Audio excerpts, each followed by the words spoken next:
Hi everybody, how y'all doing? And welcome back to my channel. Yes, welcome back to Ron's World. Now, on April 20th, 2022, AMD released the Radeon RX 6400 regular basic GPU that can play your modern games in medium to low settings.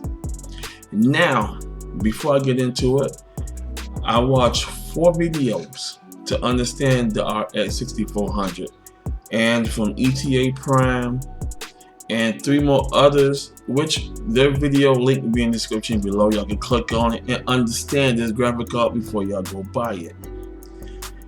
If you don't mind playing your games in medium to low settings, then this graphic card is for you. But if you do mind and you don't like playing your games in medium to low settings, you like your games to be at high settings where you can go ahead and get the full quality and your frame per seconds, then extreme gamers and mid-level gamers, do not buy this card because this card is not for you. Now, the RX 6400 is for me because I play my games basic level games, which y'all know I play my puzzles, and I love my puzzles and my RPG games. This card is for me, but here is the downfall. If you not own a PCIe Gen 4.0 motherboard, then you is not going to get the full potential of this graphic card. If you're on a 3.0 or you're on a 2.0, you're going to get the potential of it because all hardware are backwards compatible, but you're going to go ahead and not get the full speeds or the bandwidth of the card. Yes, it is Gen 4 16 PCIe 16 lanes, but if you go on PCI 3 X16 or PCIe 2.0 X16, you're not going to get the full potential of the card at PCIe 4.0 X16. Now, we also have the RX 6500 XT, a little more beefier card, but with that, you can only use PCIe 4 lanes. Let's go ahead and get into the specs and comparison, because I was finna go ahead and walk away from this graphic card, but after watching videos and understanding the graphic card, then I said, okay, you know what? Basic level gamers can use this graphic card without any issue. Just like I said, if you don't mind playing your games in medium to low settings, then you're good to go. That means medium is like your basic 1080p, on the beginner's end, and your 720p. You're good to go. But if you don't, if that irritates you as a mid-level gamer and an extreme level gamer, then this card is not for you. So don't go buying it and demoralizing it because you didn't understand the specs of this GPU. All right, let's get into it. Alrighty. Now, the RX 6400 and its big sister, the RX 6500 XT. The release date of the RX 6400 was April 20th, 2022. The RX 6500 XT was January 19th, 2022. The MSRP of the RX 6400 is $159.89. The RX 6500 XT is $199.99. Retail suggested price is from New Egg, ranging from $159.99 up to $179.99. On Amazon, it ranges from $159.99 to $169.99. On New Egg for the RX 6500 XT, the card ranges from $199.99 up to $339.99. On Amazon, it ranges from $199.99 up to $239.99. Now, by me saying that, RSP is where we're finna go. The MSRP tag is out. The MSRP tag is just the basic from who developing the graphic card, whether it's NVIDIA or AMD. And you know Intel gonna have their ARC coming out soon. So MSRP tag is not available no more. If you can find it, that's great. If not, you will get it at retail suggested price. That means the PCB manufacturer, the printed circuit board manufacturer such as EVGA, ASRock, MSI, ASUS, and Gigabyte is going to raise them up a little bit more so they can be sold into the retail store, so the retail store can get a profit off it as well too. Now, the GPU architecture is the 6nm Navi 24XL on the RX 6500 XT. It's 6nm Navi 24XT. The core is 768 on the RX 6400, and on the RX 6500 XT is 1024. The TMU on the RX 64 is 48. The TMU on the RX 6500 XT is 64. Your ROP on the RX 6400 is 332. On the RX 6500 XT is 32. Your base clock. Here we go. Which for this, for both of them, is not an issue for me. But with me, before I get into the base clock and everything, but with me, I just like I said, I gotta change out hardware. I gotta update the motherboard, and that's more money I'm spending for no reason. But for new beginners, pay attention. For new builders, building their system for the first time, pay attention. For people who already got their system and they're looking for a decent graphic card, here we go. Base clock on the RX 6400 is 1923 megahertz. Base clock on the RX 6500 XT is 2310 megahertz. The game clock on the RX 64 is 2039 megahertz, and on the RX 6500 XT, the game clock is 2610 megahertz. The boost clock of this cell card of the RX 6400 is 2321 megahertz. The RX 6500 XT is 2815 megahertz. The effective memory clock is 6 on the RX 6400 is 16,000 megabytes per second, and on the RX 6500 XT is 18,000 megabytes per second. So that's just about 2,000 megabytes more you get with the RX 6500 XT.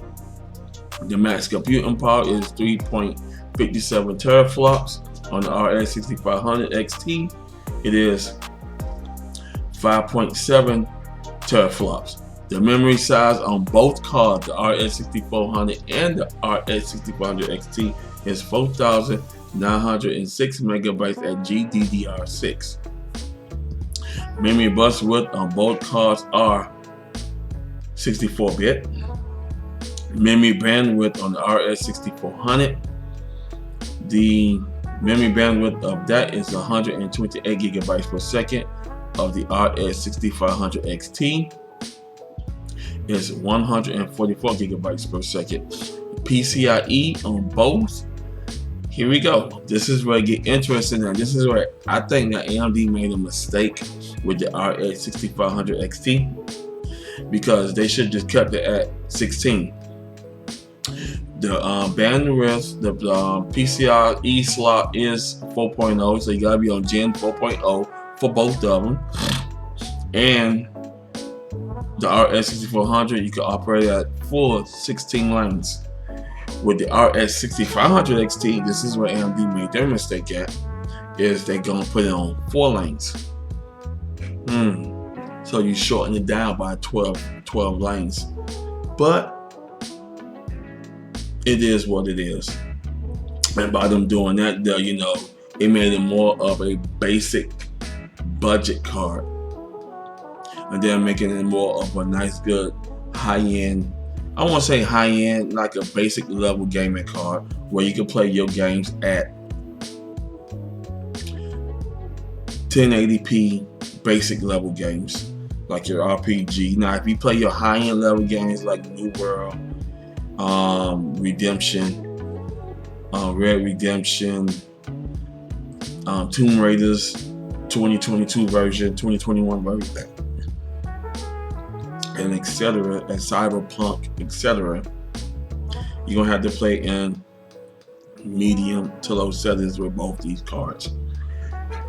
Okay, the total board power of these cards are the RX 6400 is at 53 watts, while the RX 6500 XT comes in at 107 watts of total board power. Now your max PSU, now with the RX 6400, you are on the PCIe lane X16, which is 75 watts, so you're gonna get the power off that. But if you crank it with a nice decent power supply, you're gonna get more potential from the graphic card. So the recommended graphic power supply is 350 watts. The recommended power supply of the RX 6500 XT is 400 watts or better. Power connected on the RX 6400 is none, and the power connected on the RX 6500 XT is PCIe 6-pin slot connector. So with the RX 6500 XT, you get a power connector for a little extra boost in performance, and the RX 6400 you use the PCIe slot where you get all your potential power and everything off that to go ahead on and give you the potential of the card as well. Now, I will be back with my final outtakes of the RX 6400. Is this the graphic card for you, or is it just a regular basic graphic card for basic level gamers and just basic use GPU only? Alright.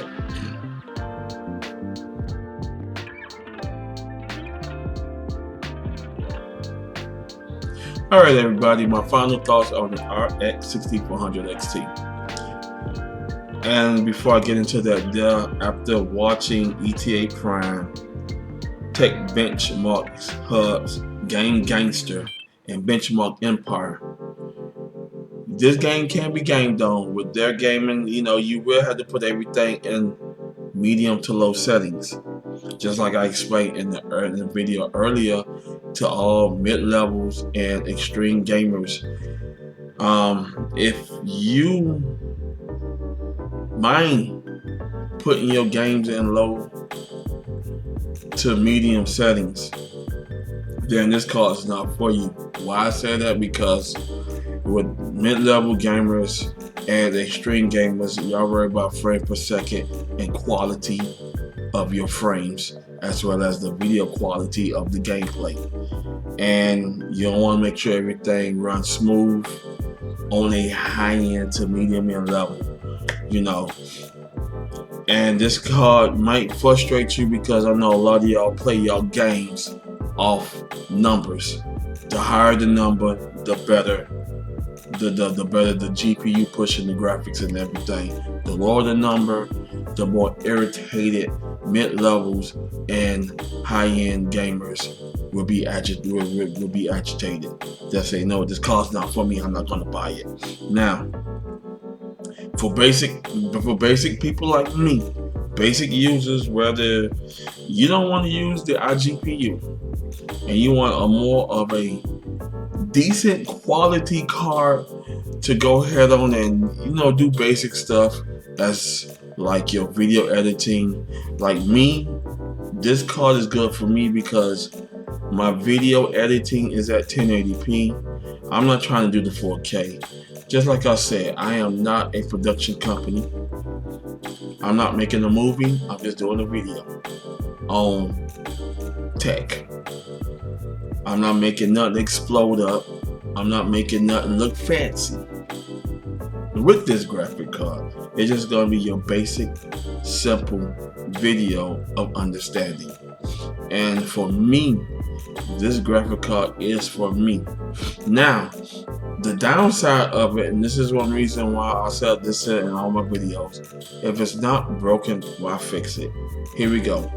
The downside of this card, you're going to have to be on the latest motherboard to use this card. If your motherboard do not have PCIe Gen 4, then you're not going to get the full potential using this graphic card. If like right now, I'm on PCIe 3.0 and PCIe 2.0.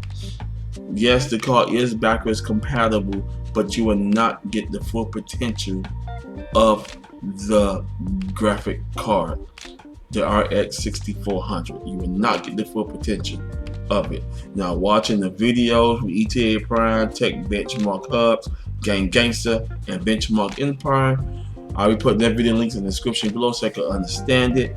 They said if you got on PCIe 3.0 and PCIe 2.0, you're not going to get the full potential speed of the graphic card. So that means that you're going to have sluggish frame per second, and they recommend that your memory be at 3600 megahertz or better, so you can go ahead and get the full potential power of the game, so it can help your frame per second out. That also as well if you're using AI GPU. That's the main thing, downside of the card. One, you got to update your hardware to the latest PCIe Gen 4.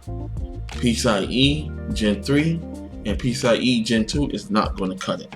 So you got to make sure you got to spend money to update your board system, and to go ahead and use these graphic cards, the RX 6500 XT, as well as the RX 6400.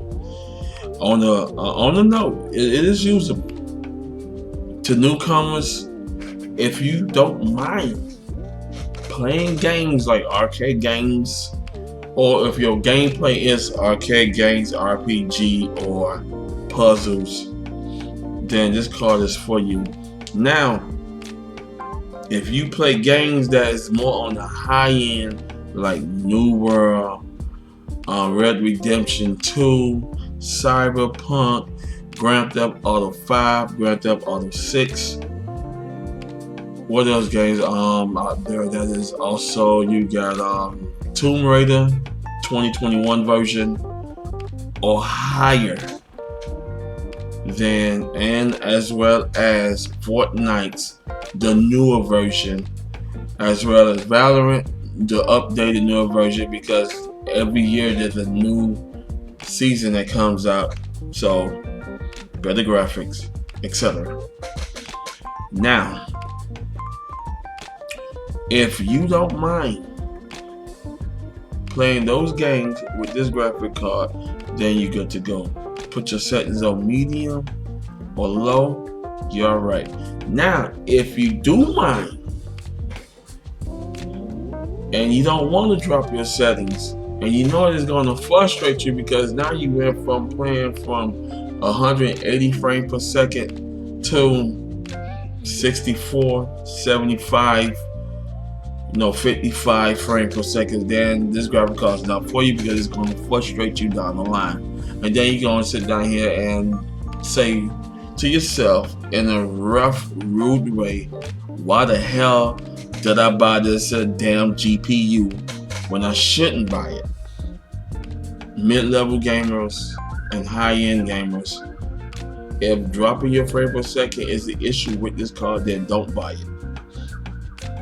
Basic levels like me is good, but the hard thing is I got to update my hardware to the B550 or the X570 or the LGA 1700 or the LGA 1200 motherboards, and that is going to be an issue.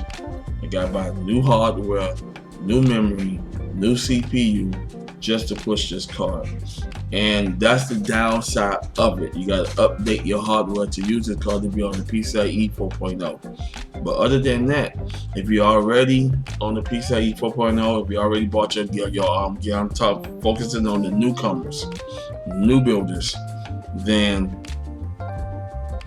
basic level gaming, this card is for you.